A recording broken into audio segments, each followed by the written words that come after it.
சுவாமியை நம்பி நம்ம வந்தோம்னா அவரே கூப்பிட்டு தரிசனம் கொடுப்பாரு அப்படிங்கிறதுக்கு எனக்கு நடந்த ஒரு விஷயமே என்னன்னா, நான் ரோட்ல அப்படியே மெதுவாக வந்துட்டு இருந்தேன். அப்போ ஒரு ஹையர் அஃபிஷியல் பார்த்தாங்க.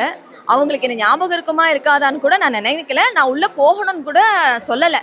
அப்போ சொன்னாங்க, உள்ள போகணுமா, சுவாமியை பார்க்கணுமா அப்படின்னாங்க. அவங்க கேட்ட உடனே வந்துட்டு நமக்கு என்ன தோணும், முருகப்பெருமானை பார்க்கணும்னு தானே தோணும் முதல்ல. அதனால ஆமா அப்படின்னு சொல்லி, நீங்க உள்ள போங்க அப்படின்னு சொல்லி அவங்க ஹெல்ப்புக்கும் அனுப்பிவிட்டாங்க. அதாவது காலையில இருந்து நான் ஒரு பிளானும் பண்ணல. எப்போ சுவாமி தரிசனம் கொடுக்குறாரோ பார்த்துக்கலாம், இன்னைக்கு நைட் ஆனாலும் சுவாமியை பார்க்கலாம் அப்படின்ற ஒரு ஆசையில தான் நான் வந்தேன். அதாவது சில பேர் என்ன நினைப்பாங்க, இவங்கன்னா உள்ள போயிடலாம், அப்படிலாம் கிடையாது. நம்ம முருகனை நம்பி வந்தோம்னா சுவாமி உங்களுடைய முகத்தை பார்த்தா போதும் அப்படின்னு மனசார நம்ம நினைச்சா வடபழனி ஆண்டவர் கூப்பிடுவார் அப்படிங்கிறது இன்னைக்கு நான் கண்ட ஒரு உண்மை. எல்லா புகழும் போற்றியும் ஃபர்ஸ்ட் முருகனுக்கே. எங்களுக்கு எல்லாமே முருகன் தான். அது இப்போ தைப்பூசம் இல்லை, நாங்கள் செவ்வாய்க்கிழமை கிருத்திகை அப்படி எதுனாலும் நாங்கள் தான் முதல் ஆளுங்களா இங்கே இருப்போம். அது நாங்கள் முருகனுக்கு ஸ்பெஷல்.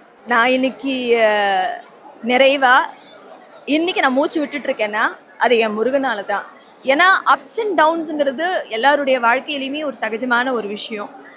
ஆனால் என்னை வசதி விடுறதும் சரி, ஒரு கஷ்டம்னு வரும்போது அந்த இடத்துல முருகன் வந்து நிற்கிறதும் நான் ஒவ்வொரு நிமிஷத்துலையுமே அனுபவிச்சுக்கிட்டு இருக்கேன்.